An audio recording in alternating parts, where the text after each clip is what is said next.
I want to begin with the first request that Jesus told us to pray for. और मैं शुरू करना चाहता हूं उस पहले विनती के साथ जो यीशु मसीह ने कहा कि हमें मांगनी है।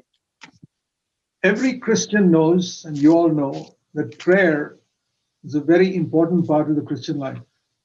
हर एक मसीही जानता है और आप सब भी जानते हो कि मसीही जीवन का बहुत महत्व का भाग है प्रार्थना।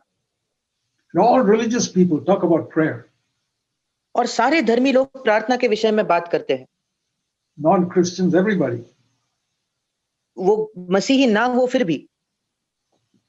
And Christians speak a lot about prayer.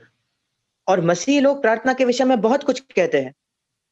But I find that many Christians have got their own ideas how to pray. पर मैंने ये पाया है कि कई मसीहों को अपनी खुद का एक विचार होता है कि उन्हें प्रार्थना कैसी करनी चाहिए। There are so many books on prayer. प्रार्थना के विषय में कई पुस्तकें लिखी गई है। But I never learned to pray from any of those. पर उनमें से किसी भी किताब से मैंने प्रार्थना करना नहीं सीखा। I went to the prayer that Jesus taught. मैं उस प्रार्थना की ओर गया जिसको यीशु मसीह ने स्वयं सिखाया था। Matthew chapter 6 and मत्ती रचित सुसमाचार उसका 6 अध्याय and verse 7 onwards. 7 वचन से आगे। You don't need to read any book on prayer, just read what Jesus taught here. आपको प्रार्थना के विषय में किसी भी पुस्तक पढ़ने की जरूरत नहीं, आप यहाँ क्या सिखाया उसे पढ़ सकते हैं। Man's opinions are worthless. मनुष्य के जो विचार है वो व्यर्थ है। And this prayer is many people call the Lord's Prayer. और ये जो प्रार्थना है इसको कई लोग कहते हैं कि ये प्रभु की प्रार्थना है।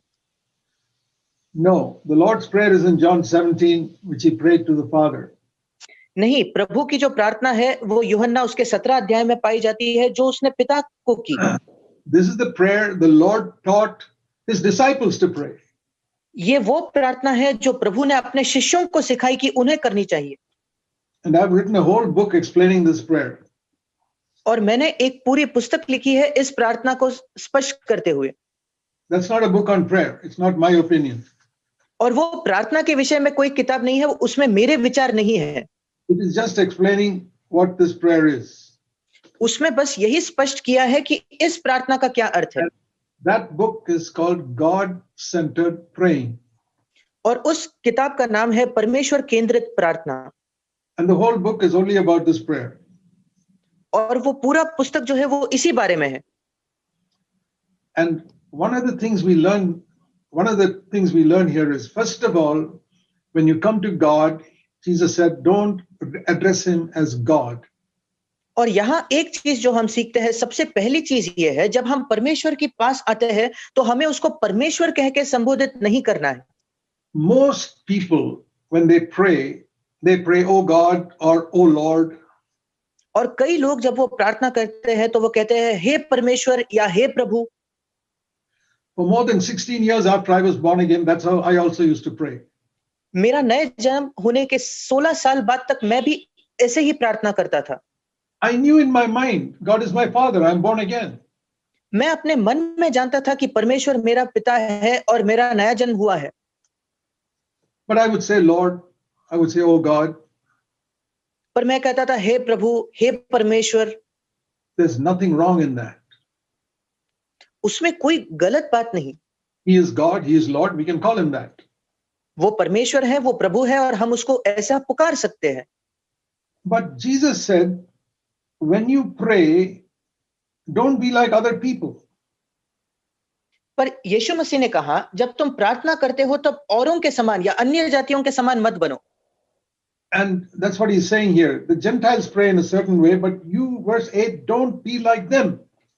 और यीशु यहाँ यही कह रहा है कि अन्य जाति के लोग इस प्रकार प्रार्थना करते हैं, पर 8वें वचन में तुम उनके समान न बनो। What do the unbelievers pray? They pray, oh God. और अन्य जाति किस प्रकार से प्रार्थना करते हैं? हे परमेश्वर। Jesus said, don't pray like that. यीशु मसीह ने कहा वैसे प्रार्थना मत करो। He said, when you pray, 9, you say, our Father who art in heaven. और यीशु मसीह ने 9वें वचन में कहा, जब तुम प्रार्थना करो तो तुम कहो, हे हमारे पिता तू जो स्वर्ग में है। That is the first thing you need to know before you pray. प्रार्थना करने से पहले ये पहली बात है जो आपको जानना जरूरी है। Actually, two things. सही कहे तो दो बातें। Our Father, number one, who is in heaven, number two. हे हमारे पिता पहली बात, तू जो स्वर्ग में है दूसरी बात। If you don't begin there, you can't have faith to pray. अगर आप यहां शुरू नहीं करोगे तो प्रार्थना करने के लिए आपके पास विश्वास ही नहीं होगा। Most important thing in prayer for a Christian is faith. सबसे जरूरी बात एक मसीही के लिए प्रार्थना में वो है उसका विश्वास। When you pray, if you don't have faith, it is a waste of time praying. जब कभी आप प्रार्थना करो, अगर आपके पास विश्वास ही नहीं है, फिर आप आपका समय गवा रहे हो। So, what are the most important things which produce faith in our heart before we pray? फिर वो कौन सी जरूरी बातें हैं जो हमारे हृदयों में विश्वास को उत्पन्न करते हैं जब हम प्रार्थना करते हैं? Two things. दो बातें। One, I'm praying to my own father. सबसे पहली बात, मैं अपने खुद के पिता को प्रार्थना कर रहा हूं। It's like a child, 2-year-old child talking to daddy. ये एक 2 साल के छोटे बच्चे के समान है जो अपने पिता से, पापा से बात करता है। See, in English, a child will not call his father father, he calls him daddy. और एक बच्चा अपने पिता को कभी भी सिर्फ पिताजी नहीं कहेगा, वो पापा कहेगा। An intimate name, daddy or papa. और ये बहुत एक नजदीकी दिखाने वाला शब्द है, डैडी या पापा। And in the Hebrew language, the word is Abba. और इब्रानी भाषा में इस शब्द को कहते हैं अब्बा। And I want to show you a verse in Romans 8. और मैं रोमियो की पत्री उसके 8वें अध्याय से एक वचन आपको दिखाना चाहता हूं। That when the Holy Spirit comes into us, जब पवित्र आत्मा हमारे अंदर आता है, when does that happen? ये कब होता है? When we are born again. जब हम नया जन्म पाते हैं। When we ask Jesus to come into our heart, the Holy Spirit comes in. जब हम यीशु मसीह को कहते हैं कि मेरे हृदय में आइए, तब पवित्र आत्मा हमारे अंदर आता है। Jesus is in heaven. यीशु मसीह स्वर्ग में है। It's the Holy Spirit who's on earth. पवित्र आत्मा है जो पृथ्वी पर है। When I say, Lord Jesus, come into my heart, जब मैं कहता हूं कि यीशु मसीह मेरे मन में आइए, the Holy Spirit comes in. पवित्र आत्मा अंदर आता है। Romans 8, verse 9. रोमियो की पत्री 8वां अध्याय उसका 9 वचन। It says, if the Spirit of Christ is not in you, you're not even born again. परंतु जबकि परमेश्वर की आत्मा तुम में नहीं है तो तुम्हारा नया जन्म भी नहीं हुआ है। When you're born again, the Spirit of Christ comes in. जब आपका नया जन्म होता है तो पवित्र आत्मा अंदर आता है। And of course, you may not be filled with the Spirit, that may take place later. हाँ, शायद आप पवित्र आत्मा से भरपूर नहीं हो, वो शायद बाद में होगा। We need to be filled with the Spirit all the time. हमें निरंतर पवित्र आत्मा से भरते जाना है। You can have the Spirit in you and not be filled with the Spirit. आप पवित्र आत्मा को अपने अंदर हो सकता है, इसके बावजूद कि आप पवित्र आत्मा से भरे नहीं हो। Most born again believers are like that. They have the Spirit, but they're not filled with the Spirit. नए जन्म पाए हुए कई मसीह ऐसे ही होते हैं, उनके पास पवित्र आत्मा तो है पर वो आत्मा से भरपूर नहीं है। Because they don't thirst for the Holy Spirit. क्योंकि उनके पास पवित्र आत्मा के लिए प्यास नहीं है। Jesus said in John 7:37, you must thirst if you want to be filled with the Spirit. यीशु मसीह ने यूहन्ना 7:37 में कहा कि आपको प्यास रखनी है अगर आप पवित्र आत्मा से भरपूर होना चाहते हो। Anyone who thirsts and asks will be filled with the Holy Spirit. कोई भी व्यक्ति जो प्यास रखता है और मांगता है वो पवित्र आत्मा से जरूर भरेगा। Otherwise, it's like a house with 10 rooms. One room has got light. ऐसा नहीं हुआ तो फिर वो एक घर के समान है जिसमें 10 कमरे हैं पर सिर्फ एक ही कमरे में उजाला है। Is there light there? वहां उजाला है क्या? Yes. हाँ। Is it filled with light? No. क्या वो उजाले से भरपूर है? नहीं। 9 rooms are empty. 9 कमरे खाली है। Dark. वहां अंधेरा है। So we can have the Spirit and not be filled with the Spirit. इसलिए हमारे अंदर पवित्र आत्मा हो सकता है और हमारे पास हम पवित्र आत्मा से भरपूर नहीं है। When the Spirit comes in, और जब पवित्र आत्मा अंदर आता है, Romans 8:15 says, रोमियो 8:15 में लिखा है, cries out, Daddy. और पवित्र आत्मा कहता है अब्बा। Abba there in Hebrew is, in English we say daddy. और ये जो अब्बा शब्द है इसी को हम पापा या डैडी कहते हैं। Papa or Abba father, Papa father. अब्बा पिता मतलब हे हमारे पप्पा और पिता। So it's an intimate way in which we talk to God. और ये बहुत ही एक नजदीकी तरीका है जैसे हम परमेश्वर से बात करते हैं। So when I pray in public, of course, I pray Father.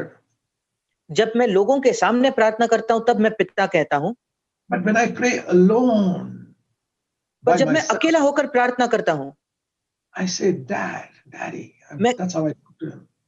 मैं कहता हूं पप्पा, मैं वैसे उनको संबोधित करता हूं। He said, when you pray, और यीशु ने कहा जब तुम प्रार्थना करो, say our Father. ये कहना कि हे हमारे पिता। Now I don't want to judge people, अब मैं लोगों का न्याय नहीं करना चाहता, but when I listen to public prayer in so many churches, I पर मैं जब rarely, कई कलीसियाओं में मैं लोगों की प्रार्थना को सुनता हूं, I very rarely hear somebody saying, Father. मैं बहुत कम ये सुनता हूं कि कोई कहता है पिता। That means people are not intimate with God. इसका मतलब लोगों का परमेश्वर के साथ एक घनिष्ठ संबंध नहीं है। They are like a servant saying, Master, what do you want me to do? वो एक सेवक के समान है जो कहते हैं हे स्वामी आप क्या चाहते हो हम क्या करें। Yeah, it's good if you are a servant of God. अगर आप परमेश्वर के सेवक हो तो ये अच्छी बात है। That's another thing I find in India. और भारत में एक दूसरी चीज मैंने पाई है, People say, I'm a servant of God. लोग कहते हैं मैं परमेश्वर का सेवक हूं You all are only children of God. और आप सब तो सिर्फ परमेश्वर के बच्चे हो। What a crazy understanding. कितनी मूर्खतापूर्ण ये समझ है। Supposing you come to my house मानिए आप अगर मेरे घर पे आते हो and I say, this is my son and this is my servant who works in the house. और मैं अगर आपको कहूं कि ये मेरा बेटा है और ये मेरा दास है जो मेरे घर में काम करता है, Who do you think is closer to me? आप क्या सोचते हो कौन ज्यादा मेरे नजदीक है? Who do you think is more important in the house? घर में ज्यादा महत्व किसको दिया जाता है? The child, the son. उस बच्चे को, उस बेटे को। That 2-year-old child is more important than the 30-year-old servant working in the kitchen. वो 2 वर्ष का जो बेटा है वो 30 आयु का जो सेवक है जो काम करता है उससे ज्यादा महत्वपूर्ण है। So many wrong ideas we got to get out of our head. इतने गलत विचार है जो हमें अपने दिमाग से निकालने हैं। Because people have not read the New Testament carefully. क्योंकि लोगों ने नए नियम को ध्यान से नहीं पढ़ा है। A child of God is superior to a servant of God. परमेश्वर का बेटा या बेटी परमेश्वर के दास से ज्यादा बड़ा है। In the Old Testament, there were servants of God who said, "Oh God," that's how they prayed. पुराने नियम में वो सब परमेश्वर के सेवक थे और वो सिर्फ इसलिए इस वजह से प्रार्थना करते थे हे परमेश्वर। But now we have become children after the Holy Spirit came on the day of Pentecost. पर पेंटिकॉस्ट के दिन जब पवित्र आत्मा आया उसके बाद हम परमेश्वर के बच्चे बन गए हैं। All of you who are listening to me, आप में से हर एक जो मुझे सुन रहा है, please don't think of other people now. दूसरों के बारे में मत सोचना। Don't now go to a meeting and judge who all are calling God. That's not our business. अभी इसके बाद मीटिंग में जाकर दूसरों का न्याय नहीं करना कि कौन-कौन परमेश्वर को परमेश्वर कहता है। No, you will ruin yourself if you judge other people. अगर आप दूसरों का न्याय करोगे तो आप अपने आप को नष्ट करोगे। You judge yourself. आप अपना न्याय कीजिए। When you pray, how do you pray? जब आप प्रार्थना करते हो, आप कैसे प्रार्थना करते हो? From today, आज से if you're born again, अगर आपने नया जन्म पाया है, even if you're 10 years old, यद्यपि आप 10 साल के हो, say, Father. आप कहिए पिता। It'll take some time to get used to calling God Father. परमेश्वर को हमारा पिता कहना इस आदत को सीखने के लिए हमें थोड़ा समय लगेगा। But it will change the way you pray. पर ये आपका जैसे प्रार्थना करते हो उसको बदल देगा। So it changed the way I prayed when I began to know God is my Father. उसने मेरे प्रार्थना करने का तरीका बदल दिया जब मैंने जाना कि परमेश्वर मेरा पिता है। That happened after God filled me with the Spirit 46 years ago. ये तब हुआ जब परमेश्वर ने मुझे अपने आत्मा से भरा 46 वर्ष पहले। Then I came to know God loves me just like He loved His Son Jesus. फिर मैंने जाना कि परमेश्वर मुझसे वैसा ही प्रेम करता है जैसे वो अपने बेटे यीशु से करता था। When I know I'm praying to my Father, it's easy to have faith. जब ये बात मैं जानता हूं कि मैं अपने पिता को प्रार्थना कर रहा हूं तो फिर विश्वास रखना आसान है।